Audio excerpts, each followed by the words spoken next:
Mas, korupsi itu bagus kalau benar dimanfaatkan untuk ekonomi. Demikian awal dialog melalui telepon dengan sahabat saya yang sudah senior namun sangat hobi belajar. Saat ini dia sedang mengambil doktor ekonomi di Missouri University. Bulan lalu saya dikirimi olehnya buku karya terbaru Stephanie Kelton yang berjudul Deficit Myth yang baru saya baca separuh. Walau baru separuh, sepanjang membaca kepala saya berkesimpulan bahwa kalau ini dibaca banyak anak muda, maka bubrah ilmu ekonomi yang diajarkan kampus-kampus ternama. Komentar saya, ini adalah buku berbahaya. Mudah-mudahan anak milenial dan Gen Z tidak mau dan jangan baca buku ini. Kalau baca nanti mereka menggulingkan tetua-tetua pejabat saat ini. Pokoknya jangan baca. Biarlah anak muda ini tetap main TikTok, e-games dan sosmedan saja. Jangan jadi pinter. Kalau anak milenial baca buku ini, lalu nanti ketika menjadi pengelola negara di tahun 2024 dipakai, bisa-bisa jadi negara superpower Indonesia di tahun 2045. Di mana hal ini mempermalukan generasi tetua sekarang yang menjabat, yang sudah diingatkan, disarankan untuk ubah segalanya sekarang agar tahun 2030 jadi nomor 1 Indonesianya. Tapi tetap ngotot pakai cara lama yang belum terbukti dan jalan dengan baik. Tapi saya yakin anak muda milenial nggak akan baca buku-buku beginian. Saya juga yakin anak muda di bawah 40 tahun nggak akan punya biji untuk masuk ke dalam pemerintahan karena nggak berani melawan yang tua-tua. Walaupun milenial tahu semua bahwa old system doesn't work, saya yakin nggak akan berani anak-anak mudanya. Kalaupun berani, strateginya mereka nggak punya. Orang nggak pernah belajar bela negara. Memang secara sistemik anak muda ini memilih menerima dirinya dibodohkan agar memilih diam dan menjadi mati angin seperti saat ini. Anak muda dibuat inferior sejak 20 tahun yang lalu by sistem. Saya yakin nggak punya cukup modal anak muda sekarang untuk menjadi pemimpin bangsa. Kalaupun punya, pasti nggak bisa merapatkan barisan. Kalaupun punya, pasti nggak bisa membangun organisasi yang solid, masif, militan. Pasti. Buktinya sekarang hanya bisa berkoar-koar di sosmed, sporadis, tidak bersatu, tidak satu suara, juga nggak membangun struktur, nggak membangun karya produktif, nggak membangun peacock effect. Jangan tanya lagi peacock effect itu apa, baca tuh Wikipedia. Boro-boro di tahun 2024. Sekarang saja di tahun 2020, anak usia di bawah 40 tahun yang merupakan 60% populasi pengen menguasai ekonomi aja belum tentu berani. Paling pol jualan-jualan barang-barang Tiongkok di digital platform, dijual barang-barang asing sesama anak bangsa di marketplace yang juga punya saham terbesarnya adalah asing dan asing lagi tuh marketplace. Mana berani atau mana mau jualan barang karya anak bangsa. Luar negeri gitu, pasang produk anak bangsa di Alibaba, pasang produk di Amazon di Amerika sana, pasang produk di Zaloranya Singapura deh. Berani nggak lu? Saya mengkritik keras begini karena saya walaupun cemen dan deso, saya punya Santara yang coba angkat UKM dengan kekuatan urun dana. Saya punya Dinaran untuk menyaingi GoPay dan pembayaran-pembayaran asing nanti yang namanya Facebook Pay atau IGP dan sejenisnya atau Alipay. Kita mau lawan.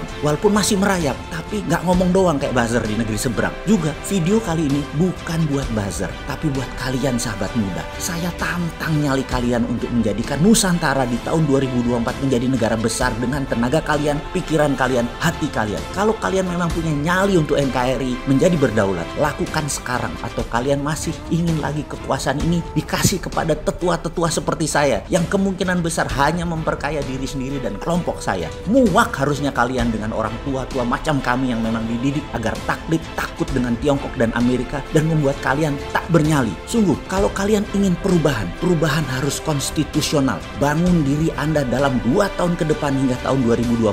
Selama itu, kalian bangun kekuatan ekonomi. Lalu di tahun 2022 sampai 2024, kalian bangun kekuatan politik. 2024 sampai 2029, ambil dan kendalikan. Itu tahun kalian. Bangsa ini bisa besar hanya jika dikelola mereka yang mengerti perkembangan zaman. Ribuan buku baru, pengetahuan bagus terbukti, sangat efektif bisa dijalankan, tersedia ilmu baru yang up to date, siap kalian gunakan. Kalau kalian berani, tinggalkan Keynesian. Ini era post Keynesian, ini era setelah Keynesian. Nggak ngutang lagi cara mengelola negaranya. Saya pesimis dan sudah patah arang dengan yang ada pada saat ini yang menjabat, bahwa mereka akan paham maksud dari ilmu post Keynesian. Post Keynesian kalau dijalankan sekarang, Indonesia terlalu maju dan berdaulat. Itu tidak boleh karena banyak banyak orang yang gak akan dapat jatah. Tidak siap tetua-tetua itu kehilangan mata pencahariannya dan jabatannya dengan susah payah, integritas dijual kalau perlu, dan hilang untuk itu gak akan mau mereka lepaskan. Janganlah dipaksa mereka memakai post Keynesian. Kasihan. Kalau post Keynesian kalian jalankan, bisa bubrah itu departemen-departemen sistem tua yang ada saat ini. Dan itu pasti tidak dimaui oleh para tetua yang sudah mapan di sana. Jadi biarlah mereka tetua-tetua itu menikmati for one last chance. Kita kasih kesempatan mereka membuktikan, walaupun 1 tahun kemarin masih pontang-panting, tapi kita kasih kesempatan buat mereka.